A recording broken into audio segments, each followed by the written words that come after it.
Assalamualaikum warahmatullahi wabarakatuh. Jumpa lagi di Rumah Belajar Math Plus. Di video kali ini saya akan membahas materi-materi soal PAS tahun 2021 untuk matematika kelas 7 ya. Semoga apa yang saya sampaikan ada guna dan manfaatnya. Oke, langsung aja kita awali dari soal yang pertama ya. Oke, soal yang pertama adalah pada susunan bilangan berikut yang berurutan dari terbesar ke yang terkecil adalah. Oke, untuk mengurutkan desimal kita harus menyamakan angka di belakang koma ya. Di sini ada 3 angka, di sini 2, ini 1, maka kita rubah dulu menjadi 3 angka. Jadi ini adalah 0,324, kemudian ada 0,29 kita jadikan menjadi 0,290. Kemudian 0,3 kita ubah menjadi 0,300, kalau 0,34 kita ubah menjadi 340. Nah, kita disuruh mengurutkan dari yang terbesar ke yang terkecil ya. Berarti yang terbesar adalah 340, kemudian yang ini 324, kemudian yang ini, dan yang terkecil adalah 290. Berarti urutannya adalah 0,34 dulu, oke, ada dua pilihan ya. Kemudian 0,324, oke, sama. Kemudian yang ketiga adalah 0,3, terus 0,29 yang terkecil ya. Berarti jawabannya adalah B.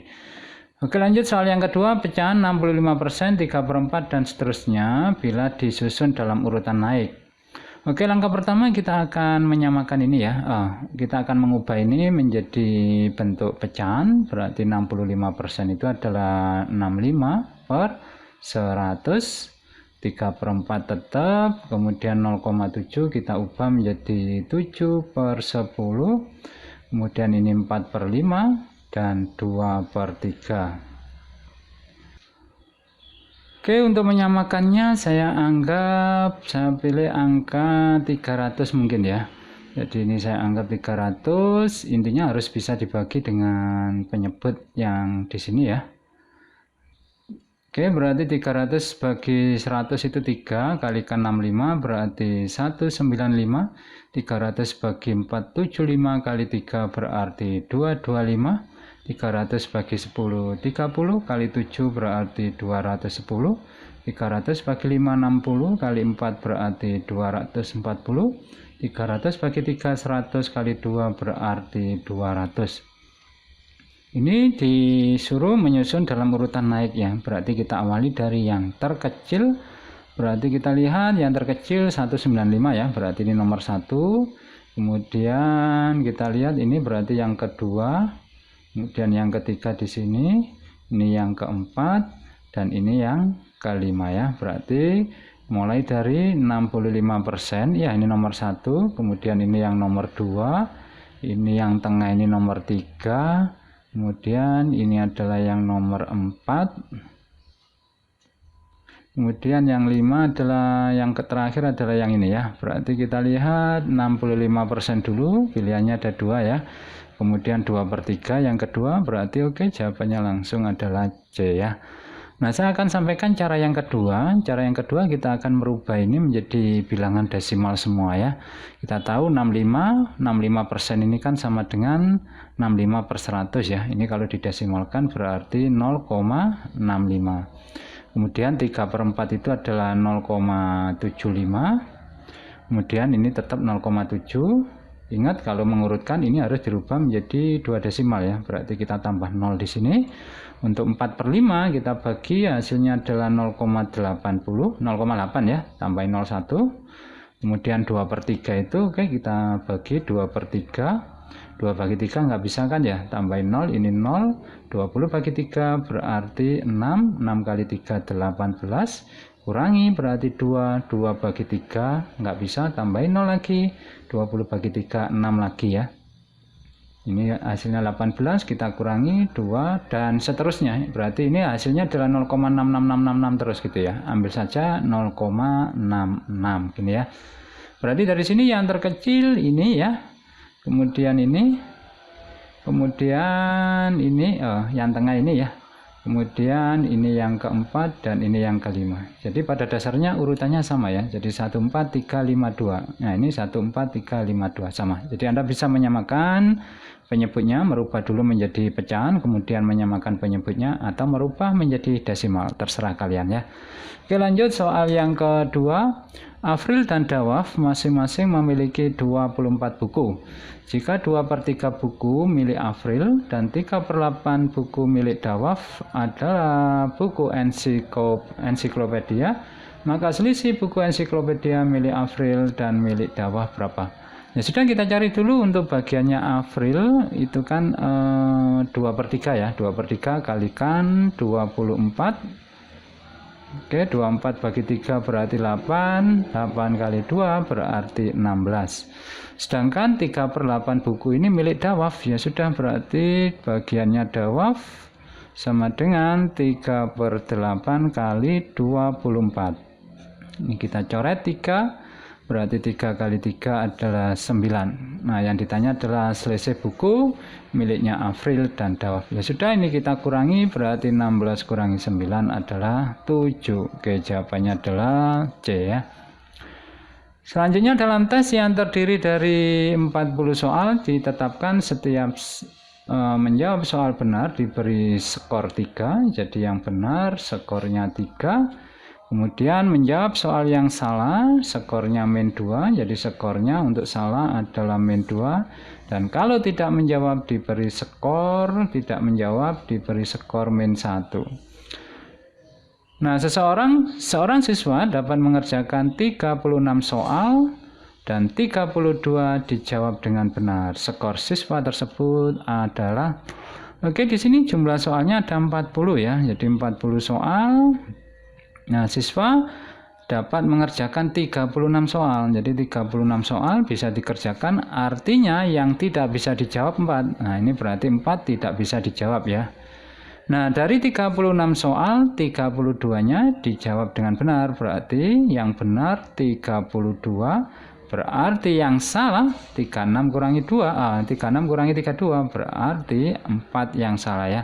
Ya sudah, berarti skornya benar kalikan 32, jadi 32 benar ditambah dengan 4 salah ditambah dengan 4 tidak dijawab ya. Oke, berarti 32 kalikan skor benar yaitu 3, 4 kalikan skor salah yaitu -2 ditambah dengan 4 tidak dijawab, skornya adalah -1. Ya sudah, ini berarti 96. 4 kali -2 berarti -8, 4 kali -1 berarti -4. 96 kurangi 8 berarti 88 ya. 88 kurangi 4 berarti 84. Oke, skornya adalah 84 ya. Oke, lanjut soal yang berikutnya, hasil dari pecahan berikut. Oke, ini enggak terlampau susah ya, kita samakan penyebutnya. 5, 3, 15 berarti ini saya pakai 15 saja. 15 bagi 5, 3 kali 4 berarti 12, ini kurang. 15 bagi 3, 5 kali 1 berarti 5, ditambah 15 bagi 15, 1 kali 1 berarti 1. Oke, ini kita kurangi. 12 kurangi 5 berarti 7 ya, 7 tambah 1 berarti 8/15. Oke, jawabannya berarti adalah C. Oke, lanjut soal yang ke-6. Untuk keperluan pameran siswa SMP Negeri 1 Gedangan akan membatik pada kain yang disediakan. Bu Sumiati menyediakan 2 meter kain, setiap anak mendapat 1/4 meter kain. Maka banyaknya anak yang akan membatik adalah, oke, ini simpel aja ya. Jadi ada 2 meter dibagikan kepada setiap anak mendapat 1/4. Berapa jumlah anaknya? Ya sudah, ini kita tinggal bagi aja, 2 bagi 1/4.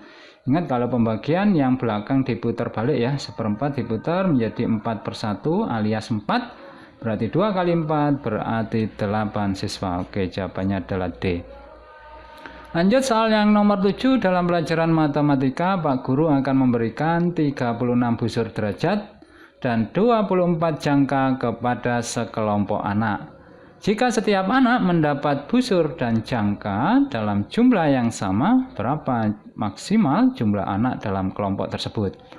Oke, ini kita pakai FBB dan KPK ya. Jadi kalau mencari FBB nilainya akan menjadi lebih kecil daripada ini. Tapi kalau kita mencari KPK nilainya akan lebih besar daripada ini. Nah, kalau bingung Anda bisa melihat jawabannya. Kalau jawabannya mengecil berarti Anda sudah pasti mencari pakai FBB ya. Oke, langkah pertama kita cari dulu faktor dari 36 ya. Berarti ini 2 kali 18. Ini 3 kali 6 ya. Berarti ini 2 kali 3. Oke, 36 berarti 2-nya ada 2, 3-nya ada 2. Berarti 2 pangkat 2 kali 3 pangkat 2. Kemudian 24 kita faktorkan berarti 2 sama 12. Ini 2 sama 6. Ini 2 sama 3 ya. Berarti 2-nya ada 3. 2 pangkat 3 kali 3-nya ada 1 ya. Nah, untuk mencari FBB itu adalah bilangan yang sama. Jadi bilangan yang sama ini pilih pangkat yang kecil. Berarti kita ambil 2 pangkat 2 ya. Di sini ada 3 pangkat 2 sama 3 pangkat 1. Berarti kita pilih pangkat yang kecil. Oke, berarti 2 pangkat 2 itu 4, 3 pangkat 1 3, berarti hasilnya adalah 12. Berarti jawabannya adalah A ya. Selanjutnya soal nomor 8, pada hari Sabtu tanggal 1 November, Ana dan Ari berenang bersamaan di gor. Ana berenang setiap 6 hari sekali, sedangkan Ari berenang setiap 10 hari sekali. Maka Ana dan Ari akan bertemu lagi di gor pada tanggal. Oke, langkah pertama kita akan cari KPK-nya dulu ya, karena jawabannya pasti ini angkanya membesar ya. Jadi kita cari dulu KPK dari 6 dan 10, kita faktorkan dulu. 6 ini adalah 2 sama 3, kalau 10 berarti 2 sama 5 ya. Jadi 6 sama dengan 2 kali 3, 10, 2 kali 5. Di sini ada yang kembar. Nah, untuk mencari KPK, pilih yang kembar. Pangkat yang besar, berhubung ini pangkatnya sama ya sudah, berarti ini 2. Terus untuk mencari KPK yang tidak kembar yaitu 3 sama 5 ini kita kalikan semua di sini ya. Berarti ini kali ini 6 kali 5 berarti 30. Jadi 30 hari lagi mereka akan berenang bersama-sama. Nah, dia berenang tanggal 1 November ya, 1 November ditambah 30 hari berapa? Nah, kita lihat kalender November ini kan ada berapa lama nih? Ada 30 hari ya. Berarti 1 sampai tanggal 30 ya. Nah, ini saya ilustrasikan seperti ini. Nah, 30 hari setelah tanggal 31 itu berapa? Ini kan awalnya tanggal 1 ya. Jadi mereka akan bertemu lagi tanggal 30 hari kemudian. Nah, masalahnya November ini adalah lamanya hanya 30 hari. Berarti di sini itu ada 29 hari. Ini tidak dihitung ya tanggal satunya. Berarti 30 hari kemudian 29 hari ditambah dengan 1 hari. Nah, 1 harinya berarti masuk ke bulan Desember yaitu tanggal 1. Oke, jawabannya berarti adalah A ya.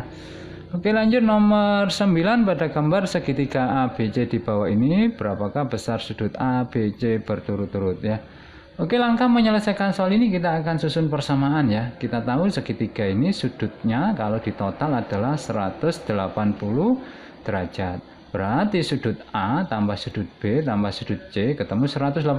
Ya sudah, kita susun persamaannya menjadi M ditambah 20 ditambah dengan M ditambah dengan 2M itu sama dengan 180. M ditambah M, 2M, 2M ditambah 2M berarti 4M ditambah 20 sama dengan 180. 20 keluar menjadi minus ya, berarti 180 min 20 berarti 4M sama dengan 160, maka M-nya 160 dibagi 4 berarti 40 ya. Nah, Anda ditanya sudut A berapa, B berapa, dan C berapa. Ya sudah, berarti sudut A itu kan M tambah 20 ya. M-nya kan sudah ketemu 40, berarti 40 tambah 20 berarti 60. Kemudian sudut B, sudut B-nya kan M, lah M-nya 40 ya sudah, berarti sudut B-nya 40. Kemudian sudut C-nya adalah 2M, berarti 2 kali 40 berarti 80. Oke, jawabannya berarti 60, 40, 80. Oke, jawabannya adalah D ya. Perhatikan garis bilangan berikut. Operasi garis bilangan di atas yang benar adalah, oke, caranya adalah kita lihat ini arah ke kiri ya, 2 langkah. Berarti ini adalah min 2. Kemudian kalau arah ke kanan ini adalah arah positif ya.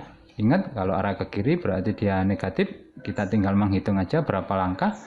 Untuk yang ini berarti ini ditambah dengan, kita hitung 1, 2, 3, 4, 5. Berarti ini ditambah 5 berarti ketemu 3 ya.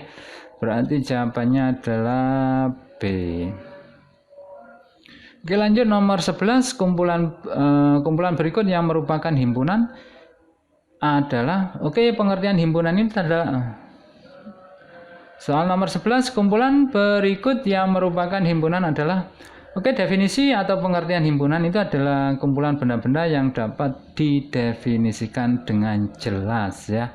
Oke, kita lihat di A, kumpulan siswa pemberani. Ini ada kata pemberani, ini tidak bisa didefinisikan seberapa jelas. Artinya ukurannya seberapa berani itu ukurannya pakai apa gitu ya. Jadi nggak bisa dijelaskan dengan kata-kata biasa ya. Kemudian kumpulan orang kaya ini juga sama. Kaya itu, yang dimaksud kaya itu seberapa gitu. Apakah punya uang 100 juta atau 1 miliar atau 1 triliun. Yang ini pun sama, nggak bisa didefinisikan dengan jelas. Yang ini juga sama, kesebelasan favorit. Yang dimaksud favorit itu yang bagaimana? Tiap orang bisa berbeda-beda ya. Nah, yang benar adalah D, kumpulan negara ASEAN. Ini bisa didefinisikan dengan jelas. Di sini kan ada Indonesia, ada Thailand, ada Myanmar, ada Brunei, ada Malaysia, dan seterusnya. Jadi ini bisa didefinisikan dengan jelas. Oke, nomor 12 adalah bilangan prima antara 20 dan 35. Pernyataan berikut benar kecuali ya. Berarti kita cari yang salah. Oke, kita daftar dulu himpunan A-nya. Jadi himpunan A adalah bilangan prima antara 20 sampai 35. Kita pilih yang ganjil ya. Di sini kita awali 21. 21 bukan prima karena dia habis dibagi 3, habis dibagi 7 ya. Oke, lanjut ke ganjil yang kedua yaitu 23. Ini bilangan prima. 25 bukan, 27 bukan, 29, kemudian 31 ya, 33 bukan, 35 juga bukan ya, berarti ada 3 nih ya. Berarti anggota A ada 3, berarti 21 anggotanya A bukan, 23 anggotanya A benar ya, elemen itu anggota ya. 29 juga benar, 31 juga benar, berarti ini yang kecuali ya, berarti yang salah. Oke, berarti kita pilih A ya. Nomor 13, himpunan berikut yang sama dengan 357. Oke.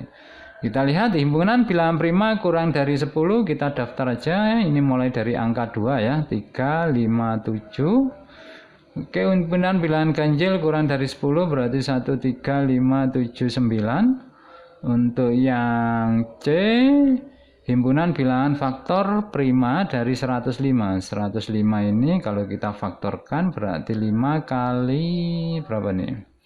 21 ya. Oke, 21 berarti 37. Oke, bilangan primanya 357. Oke, berarti jawabannya adalah C ya.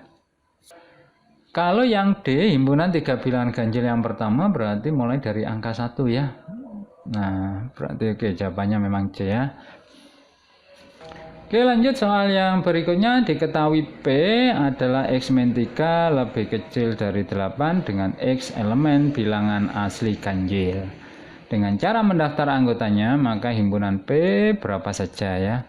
Oke, P-nya ini adalah X min 3 kurang dari 8 ya. Kita tulis dulu X min 3 lebih kecil sama dengan 8. Berarti X min 3 pindah jadi plus ya. Berarti 8 tambah 3 kan 11. Nah, ini adalah X ini adalah elemen bilangan asli ganjil. Jadi bilangan asli itu mulai dari angka 1. Nah, ini yang ganjil berarti kurang dari 11 ya. Berarti 1, 3, 5, 7, 9. Nah, karena ini lebih kecil sama dengan berarti 11-nya ikut. Berarti jawabannya adalah 1, 3, 5, 7, 9, 11. Oke, jawabannya adalah D ya. Nomor 15, jika M faktor dari 18 dan N faktor dari 24, berapakah M irisan N? Oke, kita cari dulu faktor dari 18, berarti ini berapa ini? 29 sama 33 ya. Berarti faktor dari 18 itu, oh ini kalau mencari faktor bukan pakai bound faktor ya, jadi seperti ini. Nah ini berarti bilangan-bilangan kalau dikalikan hasilnya 18, jadi 1 kali 18, 2 kali 9, 3 kali 6. Berarti anggotanya M adalah 1, kita putar ke sini ya. Jadi 1, 2, 3, 6, 9, 18. Kemudian yang N ini adalah faktor dari 24. Oke, berarti 1 kali 24, 2 kali 12, 3 kali 8, 4 kali 6. Oke, kita tulis di sini 1, 2, 3, 4, 6, 8, 12, dan 24. Nah, kalau irisan itu cari yang kembar ya. Jadi yang kembar 1, 2, 3, 6. Oke, berarti jawabannya 1, 2, 3, 6 ya. 1, 2, 3, 6. Oke, jawabannya adalah B. Oke, berdasarkan diagram Venn di atas, pernyataan berikut yang benar. Oke, yang benar ya. B irisan C. Nah, di sini ada B sama C, ini kuning telur ya. Nah, ini kuningnya, ini B-nya. Kalau irisan, jadi kalau himpunan bagian irisan itu ya jawabannya adalah C. Berarti ini salah ya, karena jawabannya ini B. Oke, A gabungan C, A sama C ini terpisah. Jadi A sama C terpisah. Kalau digabung ya sudah semuanya, berarti A dan C. Nah ini B, salah juga. B gabungan C, yang ini tadi kuning telur ini ya. Jadi B sama C kalau digabung ya sudah arsir semuanya gitu ya. Arsir semuanya sama dengan ini tadi, arsir semuanya kalau gabungan. Berarti B gabungan C ya sama dengan B kan ya. Nah ini benar nih. Oke, yang terakhir A irisan C, mana A irisan C? A irisan C nggak ada irisannya karena mereka terlepas ya, jadi nggak berpotongan, berarti ini pun salah. Oke, jawabannya adalah C ya. Nomor 17, diketahui himpunan semestanya antara 1 hingga 10 ya. A itu faktor dari 10, maka A komplement. Oke, kita cari dulu faktor dari 10. Itu adalah 1 kali 10, 2 kali 5. Nah, di sini adalah A komplement ya. A komplement itu berarti yang bukan A. Oke, kita lihat semestanya. Ini mending saya gambar gini aja ya supaya lebih mudah dipahami. Ini himpunan A-nya kan berarti anggotanya berapa nih? 1, 2, 5, 10 ya. 1, 2, 5, 10. Himpunan semestanya ini adalah mulai dari angka 1 sampai 10. 1, 2 sudah masuk, berarti yang belum 3, 4, 5 sudah, 6, 7, 8, 9, 10 sudah ya. Berarti yang bukan A ya yang ini. Berarti 3, 4, 6, 7, 8, 9. 3, 4, 6, 7, 8, 9. Oke, jawabannya adalah C. Lanjut 18. Khi adalah huruf pembentuk kata gedangan. Banyak himpunan bagian dari khi yang memiliki 3 anggota. Oke, di sini ada huruf gedangan ya. Jadi G-nya kan ada 2. Jadi kita pilih 1. Jadi khi ini anggotanya adalah G, kemudian E, kemudian D, kemudian A, N. Ini nggak dipakai ya, A-nya juga nggak dipakai karena ada 2, jadi cukup diwakili 1 kali, N-nya juga. Berarti kita hanya cukup mencari banyaknya himpunan bagian dari gedan. Nah, ini yang ditanya adalah yang memiliki 3 anggota, berarti kita daftar aja. Berarti yang pertama GED ya. Anda kunci dulu GE, D-nya tinggal ganti aja GED, ini berarti GEA, terus GEN. Oke, lanjut ke G sama D, berarti GD, ini berarti A, sama GD, N. Oke, langsung kita geser lagi ke A, berarti ini G, A, N. Ya sudah, berarti ada 6 ya. Oke, jawabannya berarti A. Jadi cara menyusunnya usahakan secara sistematis ya. Yang pertama GE dulu, GE seperti ini. Belakangnya tinggal ganti D, A, sama N seperti ini. Kemudian GE sudah habis, kita pindah ke GD ya. GD kita tinggal ganti yang belakang A sama N. Nah, A sama N. Kemudian setelah ini selesai ya sudah kita pakai GA. GA cuma ada 1 yaitu GAN ya, berarti ada 6. Ini yang perlu diingat, ini nggak boleh dibolak-balik ya. GED sama DEG atau EDG atau EGD sama saja, itu dihitung satu ya. Makanya harus sistematis, nggak boleh diacak, nanti malah bingung nanti ya. Oke, lanjut soal 19, banyaknya himpunan kuasa dari himpunan D, di mana himpunan D ini adalah faktor dari 10 adalah, oke, kita daftar dulu faktor-faktor dari 10 itu adalah 1 kali 10 sama 2 kali 5 ya. Nah, di sini berarti anggotanya D ini ada 4. Maka banyaknya himpunan kuasa itu rumusnya adalah 2 pangkat N. N ini adalah anggotanya dari himpunan D ini, yaitu ada 4, 1, 2, 5, 10 ya. Berarti 2 pangkat 4 berarti 2 kali 2 kali 2 kali 2 berarti 4 kali 2, 8 kali 2 berarti 16. Oke, jawabannya adalah B ya. Lanjut soal berikutnya, berdasarkan angket pada sebuah kelas terdapat 10 orang anak gemar makan bakso, 19 orang anak gemar makan soto, dan 7 orang anak gemar makan keduanya. Jika ada 3 orang yang suka makan selain bakso dan soto, maka jumlah seluruh siswa adalah, oke, menyelesaikan ini kita akan gunakan diagram Venn ya, akan jauh lebih mudah. Kita buat dua himpunannya saling berpotongan seperti ini. Kita kasih nama, yang pertama adalah gemar makan bakso, dan yang satu adalah gemar makan soto. Cara mengisinya, ingat kita ngisinya yang tengah ini ya. Yang tengah ini adalah yang suka kedua-duanya, yang suka makan soto dan bakso. Di sini dikasih 7 orang anak gemar makan keduanya. Oke, ini berarti 7. Kemudian kita baca dari awal, 10 anak gemar makan bakso. Oke, yang makan bakso ini ada 10 ya. Ini sudah masuk 7, berarti 10 kurangi 7 berarti 3. Untuk yang gemar makan soto ada 19 orang ya. Berarti ini yang gemar makan soto ini adalah lingkarannya, sudah masuk 7. Berarti sisanya adalah 19 kurangi 7 yaitu 12. Nah, di sini ada 3 orang anak yang tidak suka ya. Yang suka makan selain bakso dan soto. Artinya tidak suka soto, tidak suka bakso. Berarti ini ada 3. Maka jumlah siswanya, Anda tinggal jumlah aja semuanya, 3 tambah 7, 10. 10 tambah 12, 22, 22 tambah 3 berarti 25 ya. Jadi tinggal jumlahkan semua. Oke, jawabannya berarti adalah C.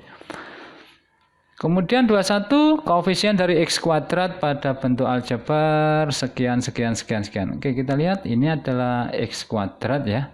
Jadi X kuadrat, nah ini adalah koefisiennya. Berarti koefisien dari X kuadrat adalah min 4. Misalkan nanti ada soal kayak gini ya, 3x tambah 7y ditambah 8x min 2y. Anda ditanya koefisien x-nya berapa?